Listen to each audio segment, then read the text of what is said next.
एक पति की दर्द भरी कहानी सुनकर आपकी आंखों में भी आंसू आ जाएंगे।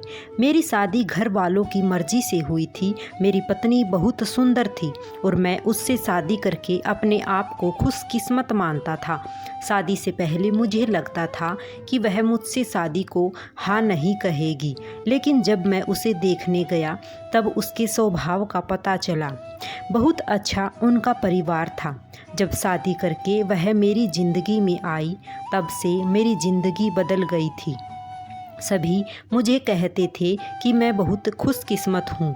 अभी मेरी शादी को करीब 3 महीने ही हुए थे। मेरा सपना था कि मैं बड़े शहर में एक कपड़े का बड़ा शोरूम बनवाऊँ। मैंने अपनी पत्नी को इसके बारे में बताया। मेरी पत्नी को पता है कि यह मेरे लिए कितना बड़ा सपना था।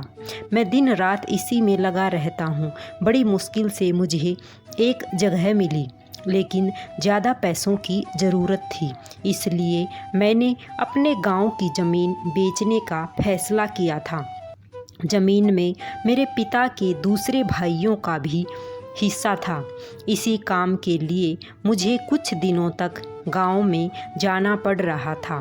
मैंने अपनी पत्नी को चलने को कहा, क्योंकि पता नहीं कितना समय लग सकता है, लेकिन उसने कहा कि वो अपने मायके चली जाएगी। मैंने भी सोचा कि ठीक है। मेरी पत्नी अपने मायके चली गई। मैं अपने गांव चला गया। मेरी पत्नी से मैं फ़ोन पर बात किया करता था। ज़मीन के कागज़ और सारी बातों में समय लग रहा था। इस दौरान मेरी पत्नी से मेरी बात होती रहती थी। मैंने एक शाम उसे फ़ोन किया तो वो कुछ बदली बदली थी, ज़्यादा बोल नहीं रही थी। मैंने पूछा, क्या हुआ, तुम ठीक हो? वो बोली कि मुझे आपको कुछ बात बतानी है। मैंने कहा कि बताओ, क्या बोलना चाहती हो? वो थोड़ी देर चुप रही और फिर बोली कि नहीं, अभी नहीं, मैं आपको मिलकर ही बताऊंगी। मैंने भी कहा कि ठीक है, लेकिन मुझे नहीं पता था कि मेरी ज़िंदगी में इतनी बड़ी बात होने वाली है। अगले दिन दोपहर में मैंने जब उसे फ़ोन किया तो उसने फ़ोन नहीं उठाया। मैंने भी सोचा कि कुछ काम होगा, इसलिए मैंने उस बात पर ज़्यादा ध्यान नहीं दिया। मैं सारा दिन अपने काम में उलझा रहा। काम भी ज़रूरी था, क्योंकि वो ख़त्म करके ही मैं जल्दी से उसके पास वापस जा सकता था। दिन भर के काम के बाद मैंने फिर शाम को उसे फ़ोन किया, लेकिन इस बार उसका फ़ोन स्विच ऑफ आ रहा था। मैंने फिर सोचा कि शायद किसी काम से गई होगी और मोबाइल स्विच ऑफ हो गया होगा। मैंने रात फिर किया, क्योंकि दिन भर बात हो ना हो, लेकिन रात में ज़रूर बात किया करते थे। लेकिन रात में भी उसका फ़ोन स्विच ऑफ था। अब मुझे थोड़ी फिक्र हुई, लेकिन फिर मैंने सोचा कि वो उसके घर ही है। अगर कुछ बात होती तो मुझे फ़ोन आ ही जाता। थोड़ा बहुत विचार करके मैं सो गया।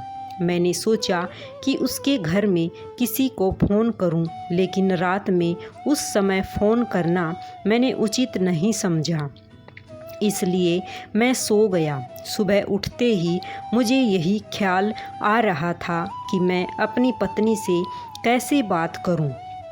सुबह भी मैंने फ़ोन किया, लेकिन अभी भी वही बात, उसका फ़ोन स्विच ऑफ ही था। अब मैंने उसकी मम्मी को फ़ोन किया, लेकिन उन्होंने भी मेरा फ़ोन नहीं उठाया। अब मुझे थोड़ी फिक्र होने लगी थी, क्योंकि किसी से भी मेरी बात नहीं हो रही थी।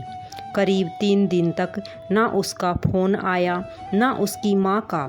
मैं अपने काम में लगा रहा। फिर एक शाम मेरी सास का फ़ोन आया। मैंने पूछा कि वो कहाँ है। मेरी सास बोली कि वो अपनी एक चचेरी बहन की शादी में गई है। शायद वहाँ नेटवर्क नहीं होगा, इसलिए बात नहीं हो पा रही है। मैं भूल गया था। मेरी पत्नी ने मुझे बताया था कि वो वहाँ जाने वाली है। मेरी चिंता थोड़ी कम हो गई और मैं वापस अपने काम में लग गया। वो वहाँ 6 दिन रुकने वाली थी, इसलिए मैंने सोचा कि शायद 6 दिनों तक मेरी रचना से कोई बात नहीं हो पाएगी। मेरा काम भी लगभग ख़त्म हो गया था। मेरे हाथ में पैसे 2 से 4 दिन में आने वाले ही थे। जैसे ही मेरे हाथ में पैसे आए मैं वहाँ से निकल गया। वहाँ से निकलने के बाद मैं सीधा अपनी पत्नी के घर ही गया उसे लेने के लिए। जैसे ही मैं वहाँ पहुँचा, मुझे देखकर मेरी सास खुश होने की बजाय डरी हुई दिखाई दी। मैं थोड़ी देर वहाँ बैठा, उनसे पूछा कि वो कहाँ है। वो बोली कि वो अभी आई नहीं है। मैंने बोला कि आई नहीं है, अभी तक उसका फ़ोन भी नहीं लग रहा। मैंने कहा कि आप मुझे वहाँ किसी का नंबर दे दो, कितने दिन से रचना से बात हुई नहीं है। वो कुछ देर सोचती रही, फिर बोली कि अभी मेरे पास नहीं है, मैं आपको किसी से पूछ कर देती हूँ। करीब 8 दिन हो गए थे मुझे अपनी पत्नी से बात किए। मुझे अपनी पत्नी पर भी गुस्सा आ रहा था कि उसका फ़ोन स्विच ऑफ क्यों है। साथ ही उसका फ़ोन काम नहीं कर रहा तो वो किसी के भी फ़ोन से बात कर सकती थी, लेकिन उसने मुझसे बात नहीं की। मैंने सोचा था कि जब वो आएगी तो उसे ज़रूर डांटूंगा। मेरी सास का फ़ोन नहीं आया। करीब 12 दिन हो गए मैं उनके घर वापस गया, लेकिन अब वो भी घर पर नहीं थी, ना ही मेरा फ़ोन उठा रही थी। अब मेरे मन में बहुत सारे विचार आने लगे कि आखिर बात क्या है जो रचना और उसके घर वाले मुझसे इस तरह का बर्ताव कर रहे हैं। मैंने उन्हें मैसेज किया कि अब मैं पुलिस के पास जाऊंगा। मेरी इस धमकी से शायद वो डर गई और उनका फ़ोन आया। बोली कि बेटा, मैं तुम्हें कुछ बताना चाहती हूँ, तुम घर आ जाओ।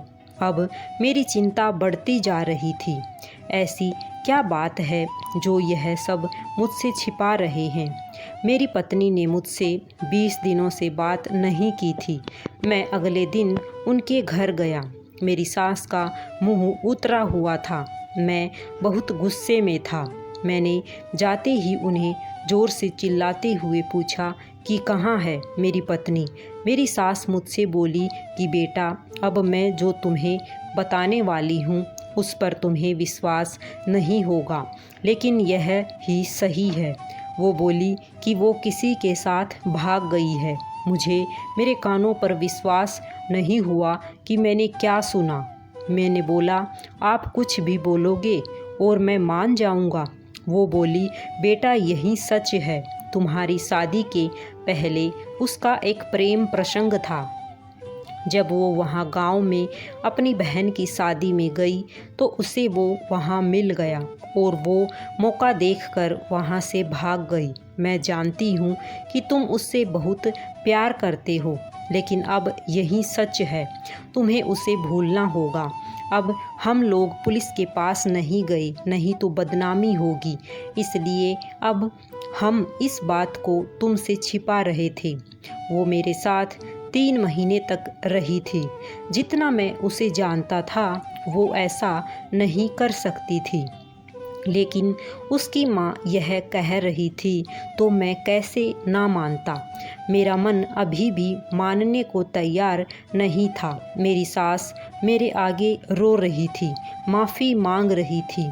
इतनी बड़ी बात मेरे घर वालों को पता चली तो उन्हें भी विश्वास नहीं हुआ। मेरी पत्नी स्वभाव से बिल्कुल ऐसी नहीं लग रही थी।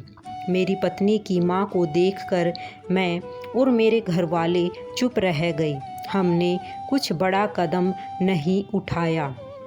मैं अपने साथ हुए इस धोखे को बर्दाश्त नहीं कर पाया। मैंने अपनी पत्नी को बहुत प्यार किया और मुझे कुछ भी हासिल नहीं हुआ। उसके नाम से मुझे नफ़रत हो गई। मेरी ज़िंदगी पर इसका बहुत असर हुआ। मैं जो शोरूम की शुरुआत करने वाला था उसके लिए मेरे पास अब सब कुछ आ गया था।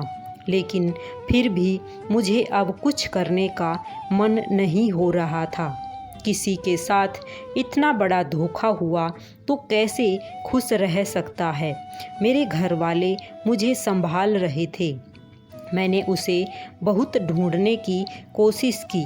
मैं जानता था कि वो मुझे मिले तो मैं उससे पूछूं कि आखिर उसने मेरे साथ ऐसा क्यों किया। धीरे धीरे समय बीतता गया।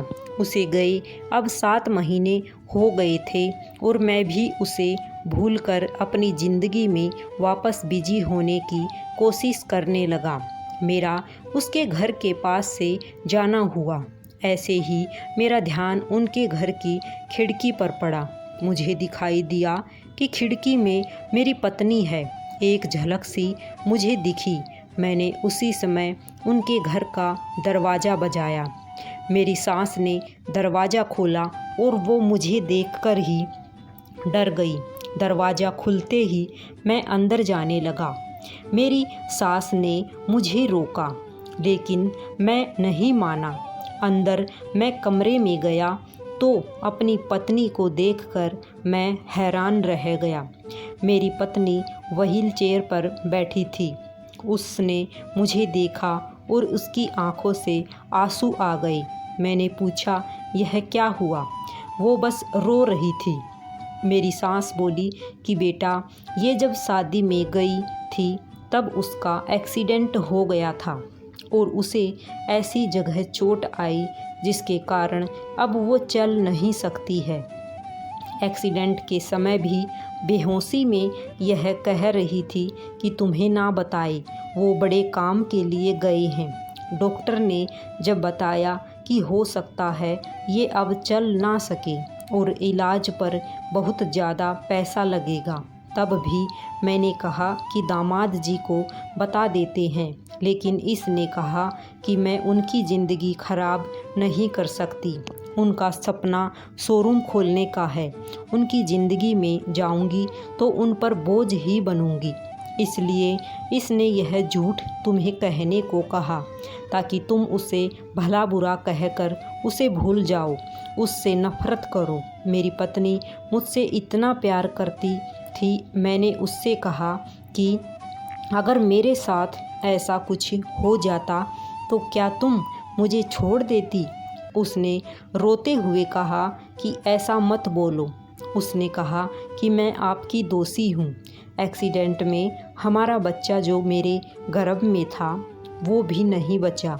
आप मुझे भूल जाएं, दूसरी शादी कर लीजिए। मैं आप पर बोझ नहीं बनकर रहना चाहती। उसकी आंखों से आंसू नहीं रुक रहे थे। कितने दिनों तक इन्हें रोक कर रखा होगा। मैंने उसको बीते कुछ महीनों में ना जाने क्या कुछ नहीं कहा, लेकिन अब मैं अपनी पत्नी को एक पल भी अपने से दूर नहीं रखना चाहता था। मैंने उसकी एक बात नहीं सुनी। मैं उसको अपने साथ ले आया। अब कोशिश यही है कि वो फिर से चल सके। मैंने मेरा शोरूम बेच दिया और अच्छे से अच्छे अस्पताल में मेरी पत्नी को दिखाया। उम्मीद की किरण दिखाई दे रही थी। बस मैं यही चाहता था कि वो फिर से अपने पैरों पर खड़ी हो जाए और धीरे धीरे वह ठीक होने लगी। और एक दिन ऐसा आया, वह चलने भी लगी। अब हम पति पत्नी बड़े प्यार से रहने लगे। हमारे जीवन की एक नई शुरुआत हुई। अब हम दोनों बहुत खुश थे। इस कहानी से हमें यही शिक्षा मिलती है कि पति पत्नी को हमेशा एक दूसरे का साथ निभाना चाहिए। चाहे सुख हो या दुख, एक दूसरे का साथ कभी नहीं छोड़ना चाहिए, क्योंकि वह दोनों एक ही गाड़ी के 2 पहिए हैं। अगर एक पहिया भी टूट जाए तो गाड़ी का चलना बड़ा कठिन है।